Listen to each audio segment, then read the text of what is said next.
Olá, pessoal! Hoje a gente vai fazer uma viagem no tempo, lá para a Mesopotâmia, para conhecer a história de três reis incríveis da Babilônia. É uma história cheia de poder, de leis, de construções grandiosas e de legados que, de um jeito ou de outro, chegaram até nós. Já pararam para pensar nisso? Como é que se governa uma das civilizações mais complexas e importantes da história? Pensa só, os desafios de manter um império de pé, com tantas intrigas, guerras e, claro, maravilhas. É nesse mundo que a gente vai mergulhar agora. Então vamos lá, bem-vindos à Babilônia. E olha, essa cidade era muito mais do que só a capital de um império. Era um verdadeiro caldeirão cultural, sabe? Um lugar onde religião, arte, ciência e política se misturavam. Um lugar cheio de vida, de ideias novas e, como não podia deixar de ser, de muitos conflitos também. E para a gente ter uma ideia da importância da Babilônia, basta lembrar de uma história que todo mundo conhece, a Torre de Babel. Pois é, a lenda da torre que queria chegar aos céus, símbolo tanto da ambição humana quanto da diversidade de povos, tem suas raízes aqui. Isso já dá uma dimensão do que era esse lugar, né? Bom, vamos conhecer nosso primeiro grande protagonista, Hammurabi. Pensem nele não só como um rei, mas como um grande organizador. Ele surgiu no momento em que a sociedade babilônica precisava, e muito, de ordem, de regras claras para todo mundo. Vamos tentar imaginar o cenário daquela época, lá por volta de 1790 a.C. As regras eram, bem, confusas. Não existia um sistema de leis unificado, era quase uma bagunça, onde as coisas eram resolvidas na base do quem pode mais. E é exatamente aí que entra Hammurabi, com uma missão bem definida. E qual foi a grande solução dele? O famoso Código de Hammurabi. E olha esse número, 282 leis. Gente, isso não é pouca coisa. Era basicamente um manual completo de como viver em sociedade na Babilônia, cobrindo quase tudo que se possa imaginar. É, pesado, né? Se alguém roubasse um boi, poderia ter a mão cortada. Essa lei mostra bem o espírito da coisa. As punições eram diretas, severas e muito claras. Não tinha espaço para interpretação. Era o famoso olho por olho, dente por dente. Pra gente hoje parece brutal, mas pra época era uma forma de garantir que a anarquia não tomasse conta de tudo. A ideia principal era que a lei fosse igual e clara para todos. Mas, atenção, o código não era só sobre punições severas, não. E aqui está um ponto fundamental. Ele também tinha um lado de justiça social. As leis de Hammurabi abordavam desde o comércio até a vida em família e, muito importante, protegiam os mais fracos da sociedade, como as viúvas e os órfãos. Por isso, ele acabou sendo visto como uma espécie de super-herói da justiça da sua época. Agora, vamos dar um salto no tempo para conhecer outro rei importantíssimo. Se o Hammurabi foi o rei da ordem, o Nabucodonosor II foi com certeza o rei construtor. Um homem com uma visão grandiosa que literalmente mudou a cara da Babilônia. O reinado dele, que foi de 605 a 562 a.C., foi o auge da Babilônia.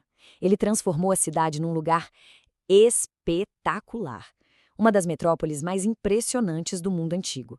O legado dele não foi só de poder, foi um legado de tijolos, de beleza, de arquitetura que deixou todo mundo de queixo caído. E falando em obras grandiosas, tem uma em especial que é pura lenda, cercada de romance. Já pensou? Uma das 7 maravilhas do mundo antigo ter sido construída por amor? Será que isso é possível?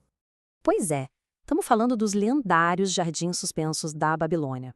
Imagina só, uma obra de engenharia inacreditável para a época. Vários terraços, um sobre o outro, cheios de árvores, plantas, flores, como se uma montanha verde brotasse no meio da cidade. E a história que contam é linda. Ele teria construído tudo isso para a esposa que sentia falta das montanhas da terra natal dela.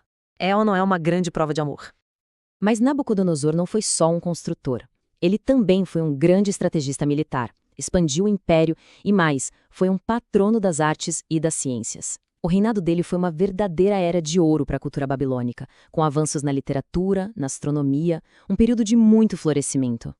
E assim a gente chega ao nosso terceiro e último rei, Nabonido. E com ele, a gente chega também ao capítulo final da Babilônia como um império independente. O reinado dele foi, digamos, bem diferente e marcou o começo do fim. Nabonido, que se tornou rei em 556 a.C., era uma figura bem peculiar. Ele era menos um rei tradicional e mais um arqueólogo, um estudioso. Tinha uma paixão por história, por religiões antigas e passava mais tempo viajando em busca de conhecimento do que governando na capital. E essa paixão dele acabou criando um problema gigantesco. Aqui a gente vê o centro do conflito. A Babilônia tinha um deus principal, Marduk, que era o centro de tudo. Mas Nabonido resolveu dar prioridade ao outro deus, o deus da lua, chamado Sin. Imagina, mexer com a religião principal do império. Isso deixou os sacerdotes de Marduk e grande parte da população bem irritados com ele. Para complicar ainda mais, ele passou quase 10 anos longe da capital, lá num oásis na Arábia. E quem ficou no comando? O filho dele, Belsazar. Essa ausência prolongada do rei só aumentou a sensação de que o império estava à deriva, sem um líder de verdade no comando. E o resultado de tudo isso? A queda. Essa linha do tempo mostra como as coisas aconteceram rápido. Nabonido se torna rei, logo depois ele sai nesse exílio voluntário e em 539 a.C., com o império enfraquecido e dividido, Ciro o Grande da Pérsia chega e conquista a Babilônia. Foi o fim de uma era. Então, depois de conhecer esses 3 reis tão diferentes, o que fica pra gente? Qual o legado que a Babilônia e seus líderes deixaram para a história? Essa tabela resume tudo de forma perfeita. De um lado, Hammurabi, o rei da lei, que deixou um dos primeiros códigos de justiça da humanidade. Depois, Nabucodonosor, o grande construtor, que nos deu maravilhas arquitetônicas e um período de ouro cultural. E, por fim, Nabonido, o rei estudioso, cujo foco em religião e viagens acabou marcando o controverso fim do império. No fim das contas, a história desses 3 reis nos mostra uma lição muito poderosa. O jeito de liderar, seja focado na justiça, na cultura ou em interesses pessoais, é o que molda o destino de uma civilização.